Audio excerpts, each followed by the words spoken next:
শেখ হাসিনার বিরুদ্ধে আন্দোলন করার কারণে সেখানে অনেকের জেল হয়েছিল, ফেডারেল কেস হয়েছে, ইনভেস্টিগেশন হবে, এবং যদি প্রবাসীরা এখানেও ভুক্তভোগী হন, ডক্টর ইউনূস উদ্যোগ নেবেন তাদেরকে ছাড়ানোর জন্য। এরা দেশে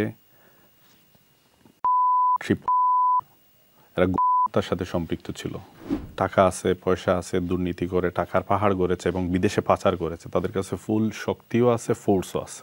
আজকে মাহফুজ আলম যেই পরিস্থিতির শিকার হয়েছেন, আগামীকালকে বাংলাদেশের এই জুলাই যোদ্ধারা এর থেকে আরও কঠিনতম পরিস্থিতির শিকার হবেন।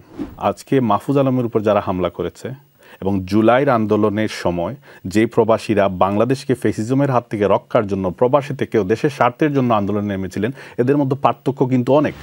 আমরা এর আগে দেখেছি যে মধ্যপ্রাচ্যের একটি দেশে 5ই আগস্টের আগে শেখ হাসিনার বিরুদ্ধে আন্দোলন করার কারণে সেখানে অনেকের জেল হয়েছিল, এবং রেমিটেন্স যোদ্ধা হিসাবে সারা পৃথিবীতে যত বাঙালিরা আছেন তারা উদ্বিগ্ন ছিলেন যে এত কঠোর পরিশ্রমের পর যদি আমাদের প্রবাসীদের, যারা আমাদের অর্থনীতির মূল ভিত্তি, তাদের যদি পরিণতি হয় মিডল ইস্টের একটি জেলে তাদের থাকতে হয়, সেটির থেকে দুঃখজনক আর কোনো কিছু হয় না।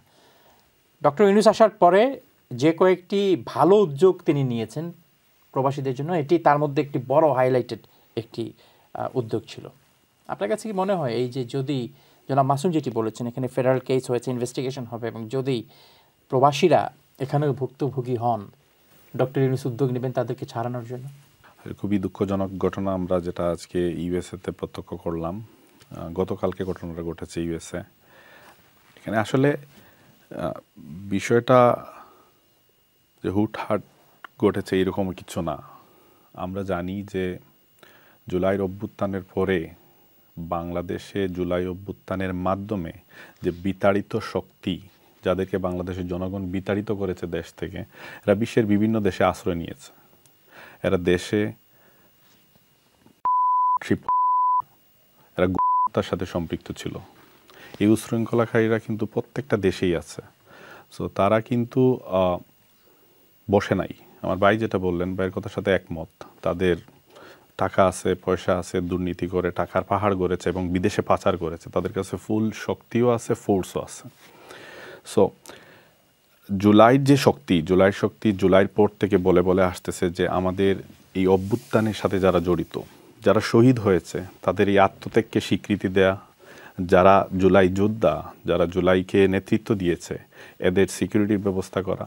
আপনি দেখেন বাংলাদেশের একজন সার্ভিং অ্যাডভাইজার, যে একাধারে ছাত্র হিসাবে উনি হচ্ছে যে ওইখানে একজন অ্যাডভাইজার হিসেবে গেছেন এবং উনি জুলাইতে নেতৃত্ব দিয়েছেন।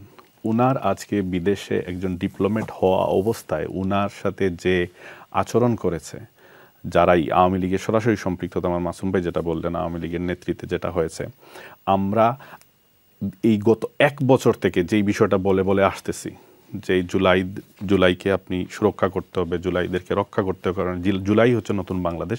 তার একটা উৎকৃষ্ট উদাহরণ যদি আমরা বিচারের মাধ্যমে এদেরকে বিচারের আওতায় না আনতে পারি, এদের জন্য একটা উৎকৃষ্ট সাজা যদি আমরা নির্ধারণ না করতে পারি, তাহলে কিন্তু আজকে মাহফুজ আলম যেই পরিস্থিতির শিকার হয়েছেন, আগামীকালকে বাংলাদেশের এই জুলাই যোদ্ধারা এর থেকে আরও কঠিনতম পরিস্থিতির শিকার হবেন। এটা একটা অন্যতম উদাহরণ। আপনি যে কথাটা বললেন যে যদি ওইখানে হচ্ছে যে কেউ ভিক্টিমাইজ হয়, ওইখানে ভিক্টিমাইজ হওয়ার সুযোগ নাই। যদি অপরাধী যারা হচ্ছে যে আক্রমণ করেছে, যারা বাংলাদেশের একজন অ্যাডভাইজারের উপর আক্রমণ করেছে, কনসুলেটে আক্রমণ করেছে, তারা অবশ্যই হচ্ছে যে অপরাধী যদি প্রমাণিত হয়, তাদের যে হবে তারা সবাই অপরাধী হিসেবে থাকবে। এই অপরাধীদের জন্য তো হচ্ছে যে বাংলাদেশ গভর্নমেন্ট থেকে হচ্ছে যে উনাদের স্বার্থ রক্ষার জন্য কিছু করার আমি মনে করি না যৌক্তিক কোনো রিজন আছে। আমরা যেটা করেছি, মিডল ইস্টের যারা জুলাই টাইমে আন্দোলনে নেমে জেলে গিয়েছেন, আমরা গতকালকে পর্যন্ত, আজকে পর্যন্ত আমাদের ডায়াসপোরা অ্যালায়েন্সের, এনসিপি ডায়াসপোরা অ্যালায়েন্সের থেকে আমরা ফটোকার্ড বানিয়ে ওনাদের জন্য হচ্ছে যে প্রতিবাদ দিচ্ছি। আমরা গভর্নমেন্টের কাছে আপিল করতেছি যে ওনারা যেন আরও র্যাপিডলি কাজ করে যান, ওনাদেরকে যেন মুক্ত করা যায়। আমরা এটার জন্য চেষ্টা করতেছি, কারণ জুলাই রিজন ছিল একটা ফেসিস্টের হাত থেকে। না, সবাই মুক্তি পান নাই, সবাই মুক্তি পান নাই। আমার একজন বাগনা আছে, আমার একজন বাগনা দুঃসম্পর্কের, ওনারা প্রথম দিকে মুক্তি পেয়ে দেশে চলে আসছেন, বা ওনাদের আর বিদেশে যাওয়া সম্ভব না, বাট এখন পর্যন্ত জেলে আছেন। যারা জেলে আছেন 15 থেকে 17 জন, যার কারণে অনেকেই এটাকে হচ্ছে যে এত বড় বিষয় হিসেবে দেখছে না, কারণ সংখ্যাটা কম। তো আমরা এখন পর্যন্ত ওনাদের জন্য সর্বোচ্চ চেষ্টা করে যাচ্ছি। আমাদের কোঅর্ডিনেটর, আমাদের ডায়াসপোরা কোঅর্ডিনেটর তারিক মুন, যিনি ইউএসএতে থাকেন, উনি গিয়েছিলেন মধ্যপ্রাচ্যে এই বিষয়টা নিয়ে কথা বলার জন্য সবার সাথে। তো আমরা কাজ করে যাচ্ছি। রিজন এখানে দুইটা, আপনি যে কোয়েশ্চেনটা করেছেন তফাৎ আছে।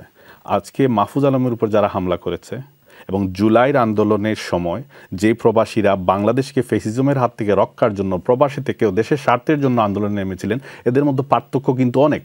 এরা কিন্তু ফেসিবাদের সমর্থনকারী, এরা ভবিষ্যৎ ফেসিবাদের অংশ হতে চায়। আবার এরাই হচ্ছে যে হামলা করেছে হচ্ছে মাহফুজ আলমের উপরে, আর জুলাইতে যারা আন্দোলন করেছিল এরা ফেসিবাদ থেকে বাংলাদেশকে মুক্ত করার জন্য আন্দোলন করেছে। সো আপনার কোয়েশ্চেনে আমি বলবো যে ডক্টর ইউনূস ফেসিবাদকে যারা আবার আনতে চায়, যারা উশৃঙ্খলতার সাথে আছে, যারা বাংলাদেশকে নতুন বাংলাদেশ চায় না, এদের পক্ষে হচ্ছে যে বা কোনো ধরনের লবিং বা কোনো কিছু করা যৌক্তিক মনে হয় না আমার। ধন্যবাদ আপনাকে।